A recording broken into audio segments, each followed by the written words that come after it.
بسم اللہ الرحمن الرحیم۔ الصلاۃ والسلام علیک یا رسول اللہ وعلی آلک و صحابک یا حبیب اللہ۔ اللہم صلی علی محمد و آل محمد۔ سامعین و ناظرین، میں مانتا ہوں اور جانتا ہوں کہ میرا یہ چینل وظائف و عملیات کا چینل ہے، اور ساتھ یہ بھی آپ کو بتاتا ہوں کہ یہ اسباب کی دنیا ہے۔ اسباب پیدا کریں، مسبب الاسباب نے یہ کائنات بنائی ہے نا، تو اس کے اندر اسباب کو پیدا کیا ہے۔ آپ پانی کے چشمے پہ، کنویں پہ چلے جائیں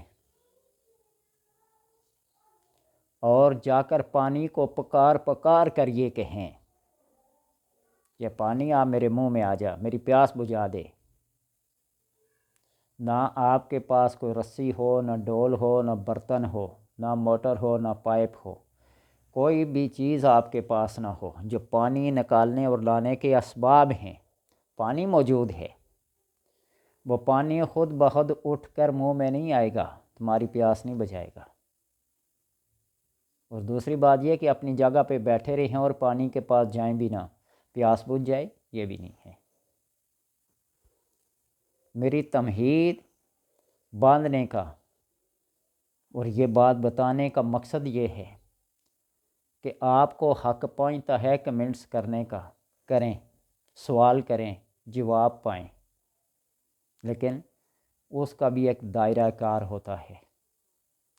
اس کی بھی میں ایک مثال دوں نا، کہ ایک بہت بڑے پیر صاحب، پانچی ہوئی شخصیت، ان کا مرید ہو گیا ایک بہت بڑا شہر کا لینڈ لارڈ،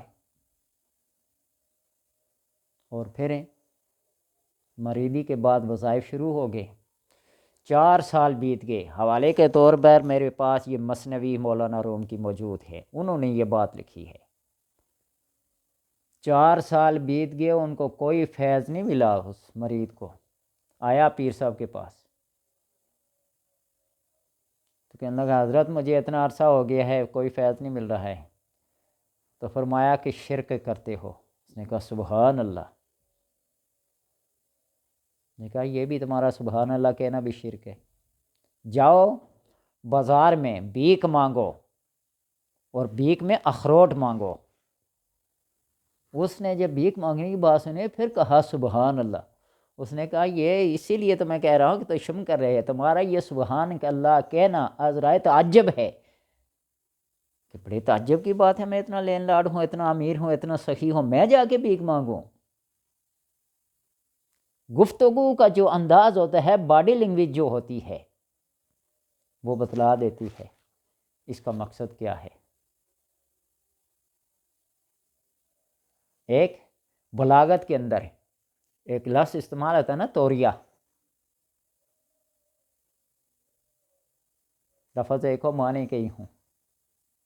آپ صلی اللہ علیہ وسلم ہجرت فرما رہے تھے نا،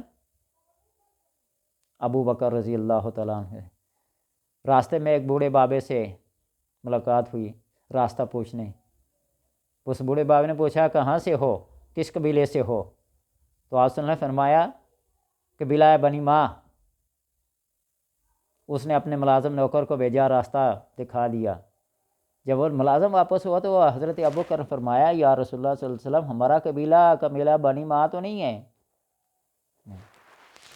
تو آپ صلی اللہ علیہ وسلم نے فرمایا اللہ تبارک و تعالیٰ نے ہر چیز کو، کائنات کی ہر چیز کو پانی سے پیدا کیا ہے۔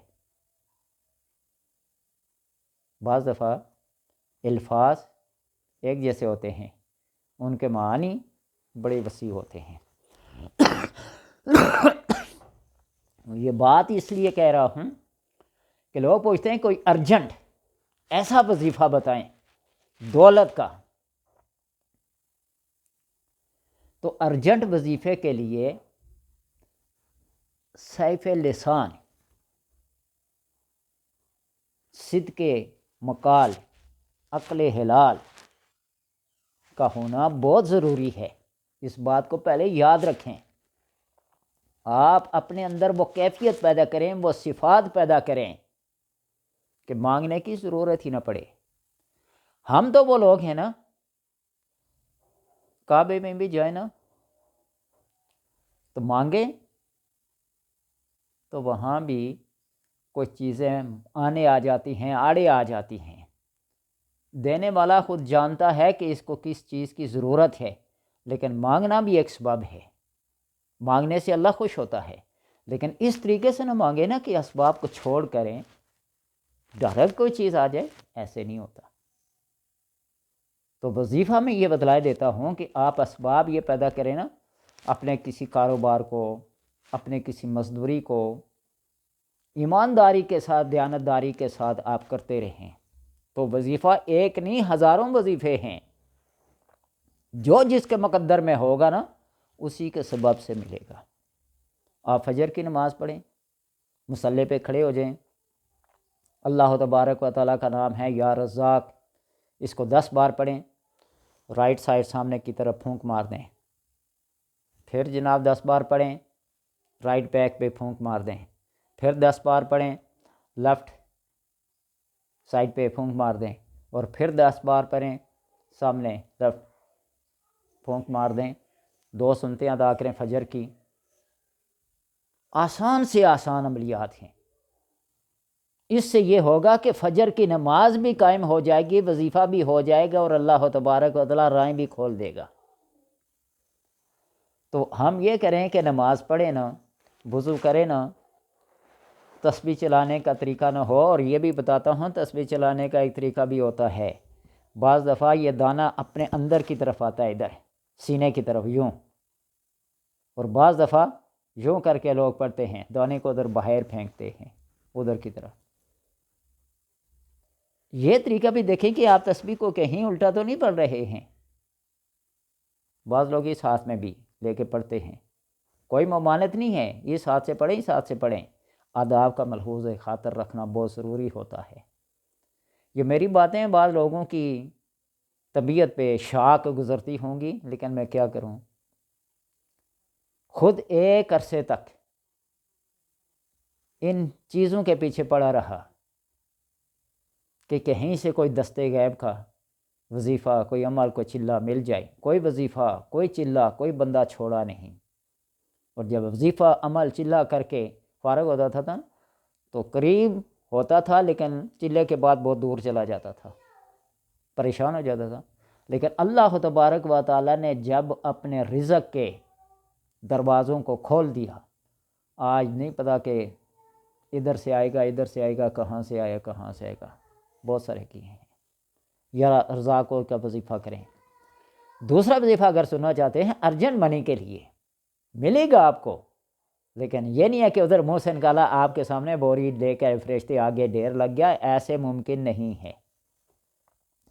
یا اللہ، یا اللہ 4000 مرتبہ پڑھیں تہجد کے وقت کھڑے ہو کر مصلی پہ، 4000 مرتبہ. دوسرے دن بھی، تیسرے دن بھی. یعنی میں ایک مثال دیتا ہوں. ہفتے کے دن شروع کیا، ہفتہ، اتوار، سوموار، یہ 3 دن فجر سے پہلے مصلی پہ کھڑے کر 4000 مرتبہ پڑھیں. اور پھر ہفتہ، اتوار، سوموار تک پڑھ لیا. پھر منگل، بدھ، جمعرات، جمعہ، یہ دن آپ نے صرف 66 ٹائم آپ نے پڑھنا ہے یا اللہ، یا اللہ، یا اللہ. اور پھر جب وہ دن آئے کہ جس دن آپ نے وظیفہ شروع کیا تھا یعنی ہفتہ، اس دن پھر 4000 بار پڑھ کر آپ مسجد میں جا کر باجماعت نماز ادا کریں. شرائط کے ساتھ، آداب کے ساتھ، توجہ کے ساتھ، یکسوئی کے ساتھ اور اخلاص کے ساتھ وظیفے کو کریں. پھر اللہ تبارک و تعالیٰ تمہاری ہر ضرورت کو پوری کر دے گا غائبانہ طور پہ. آزما کے دیکھ لیں. پھر آئے گا، یہ نہیں پتہ چلے گا کہ کیوں آیا ہے، کس نے دیا ہے، کہاں سے آیا ہے. مل جاتا ہے. اور سب سے بیسٹ ایٹم بم جس کو کہتے ہیں، سب سے بڑا وظیفہ، آپ ہر نماز کے بعد اپنی جگہ پر بیٹھ کر ہر نماز کے بعد سورہ فاتحہ کو بسم اللہ سمیت 101 بار پڑھیں پورے 40 دن تک۔ یہ سوچ لیں، کہیں کوئی ایمرجنسی، کوئی مجبوری، آپ نے پھر اس وقت کو، اس جگہ کو چھوڑنا نہیں ہے۔ جب 40 دن پورے ہوں گے، ایک مجذوبانہ کیفیات پیدا ہو جائیں گی انسان کے اندر، اس کی زبان سیف بن جائے گی، تلوار بن جائے گی، منہ سے جو کہے گا اٹل ہوگا، کبھی اس کا رد نہیں ہوگا، انکار نہیں ہوگا۔ ہاں کہہ دے دو ہاں کہہ دے گا، نہ کہہ دے دو نہ ہو جائے گی۔ آزما کے دیکھ لیں۔ لیکن سب سے بڑی بات یہ ہے نا کہ ایسی چیزوں کے حصول کے لیے پہلے استخارہ کرنا ضروری ہوتا ہے۔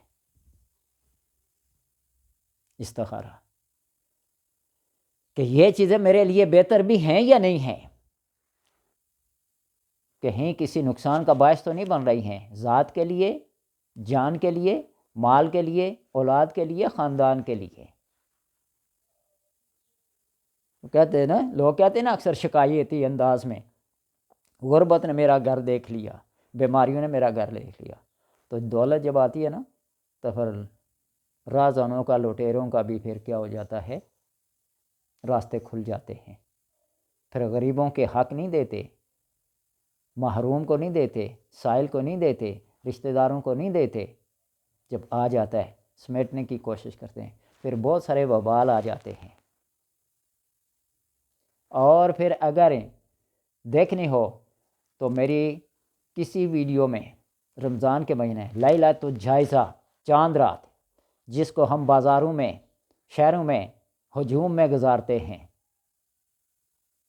اور پھر وہاں کتنے گناہوں کے مرتکب ہوتے ہیں، آنکھوں کے، کانوں کے، زبان کے، ہاتھوں کے، پاؤں کے گناہوں سے مرتکب ہو کے واپس آتے ہیں۔